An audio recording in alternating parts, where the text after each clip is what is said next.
Hello बच्चों, स्वागत है आपका इस वीडियो में। आज हम वृत्त बनाने से लेकर फार्मूला बनाने तक सब कुछ सीखेंगे। एक बार वृत्त के बारे में समझ लेने के बाद आपको वृत्त से संबंधित सारे सवाल आसान लगने लगेंगे। इसलिए आप अंत तक बने रहिए और वीडियो को पूरा देखिए। तो चलो बच्चों, आज का वीडियो शुरू करते हैं। सबसे पहले तो आप इस आकृति को ध्यान से देखिए। इसे हम वृत्त या सर्कल कहते हैं। आपने यहाँ गौर किया होगा, बीच में एक बिंदु मौजूद है। इसे हम केंद्र बिंदु कहते हैं। इस केंद्र बिंदु से लेकर सर्कल के किनारे तक की दूरी सभी ओर बराबर मौजूद है। चलो बच्चों, अब आगे हम वृत्त बनाने सीखते हैं। सबसे पहले आप कोई भी एक कंपास ले लीजिए और कोई भी माप लेकर किसी को केंद्र बिंदु मानकर चारों ओर घुमा लीजिए। आपका वृत्त तैयार है। आपने शुरू में जो माप लिया था उसे नोट कर लीजिए, क्योंकि यही माप त्रिज्या के बराबर है, यानी इसे हम त्रिज्या कहते हैं। त्रिज्या का परिभाषा इस तरह होगा, वृत्त के केंद्र बिंदु और किनारे तक की दूरी को मिलाने वाली रेखा त्रिज्या कहलाती है। उम्मीद है आपको यहाँ तक समझ में आया होगा। चलो बच्चों, अब हम आगे जीवा के बारे में जानते हैं। जीवा को ज्या भी कहा जाता है। जीवा का काम होता है वृत्त को अलग अलग भाग में बांटना।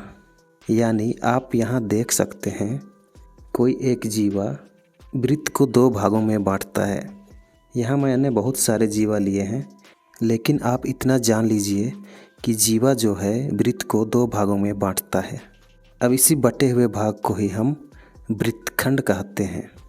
आपने यहाँ गौर किया होगा कि बीच में भी एक बड़ी जीवा मौजूद है। इसे हम कुछ और नाम से जानते हैं। चलो उसे क्या कहते हैं जानते हैं। इसे हम व्यास कहते हैं, यानी इंग्लिश में डायमीटर। यह व्यास जो है त्रिज्या के 2 गुना के बराबर होता है, क्योंकि हमने देखा था कि केंद्र बिंदु से लेकर परिधि तक की दूरी r कहलाती है। क्योंकि दोनों तरफ r मौजूद है, इसलिए ये दोनों मिलकर हुए 2r। और यही फार्मूला में अगर हम r को पक्षांतर करेंगे तो हमें d/2 मिलेगा, यानी त्रिज्या का मान व्यास का आधा होता है। उम्मीद है आपको यहाँ तक चीज़ें समझ में आई होगी। चलो बच्चों, अब आगे हम परिधि के बारे में जानते हैं। परिधि के बारे में जानना बहुत आसान है। आप इस सर्कल के एक बिंदु से शुरू कीजिए। एक बिंदु से शुरू करने के बाद आप चारों ओर एक राउंड लगा लीजिए। इसी राउंड को ही हम परिधि कहते हैं।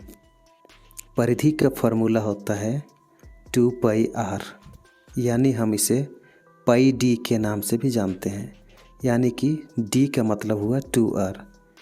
चलिए अब चाप के बारे में थोड़ा सा जान लेते हैं। परिधि के बीच की ही दूरी को हम लोग चाप कहते हैं। यानी उम्मीद है आपको यहाँ तक चीज़ें समझ में आई होंगी। चलिए अब इनके क्षेत्रफल के बारे में जानते हैं। आप इस कलरफुल आकृति को देखिए। इस कलरफुल क्षेत्र का क्षेत्रफल होता है πr²। चलिए अब हम त्रिज्याखंड के बारे में जानते हैं। यहाँ आप ध्यान से देखिए, 2 त्रिज्या मिलकर एक त्रिज्याखंड बनाती है। त्रिज्याखंड तो बनाती ही है, लेकिन साथ में यह एंगल भी बनाती है। चूँकि त्रिज्याखंड वृत्त को 2 भागों में बांटता है, आप यहाँ ध्यान से देखिए, एक एंगल ये हुआ और दूसरा एंगल इस ओर का हुआ। तो इन दोनों का फार्मूला होगा θ/360 × πr²। यहाँ पर 360 का मतलब है कि केंद्र बिंदु से लेकर चारों ओर का एंगल 360 होता है। उसमें से थीटा मतलब यहाँ पर जो भी एंगल बनेंगे उसका मान, और साथ ही वृत्त का क्षेत्रफल होगा πr²।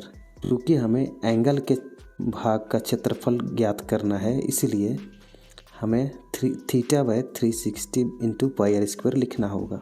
ये फार्मूला ये दोनों एंगल के लिए काम करेगा। अगला है परिधि। परिधि के बारे में हमने सीखा था। आप यहाँ त्रिज्याखंड की परिधि आप ध्यान से देखिए। अगर हम इस एंगल को लेंगे तो इसके परिधि होगी ए से लेकर ओ और ओ से लेकर बी, फिर बी से ए। इनके चारों ओर की दूरी परिधि कहलाती है। तो इनका फार्मूला होगा θ/360 इंटू 2πr प्लस 2r। यहाँ आप ध्यान से देखिए, θ/360 होगा एंगल का मान गुना 2πr, यानी 2πr होता है वृत्त की परिधि। साथ ही यहाँ 2r मौजूद होते हैं, इसलिए इस 2r को भी हम जोड़ेंगे। तो इस तरह फार्मूला बनता है θ/360 इंटू 2πr प्लस 2r। इसके साथ ही चाप के बारे में हमने सीखा था। ए से बी की दूरी चाप कहलाती है। इस चाप की लंबाई होगी θ/360 इंटू 2πr। उम्मीद है बच्चों आपको चीज़ें समझ में आई होंगी। आज के वीडियो को हम यहीं अंत करते हैं। अगले वीडियो में इस फार्मूले से बनने वाले सारे क्वेश्चन को हल करने का कोशिश करेंगे। तो चलो बच्चों, आज हम विदा लेते हैं। जय हिंद।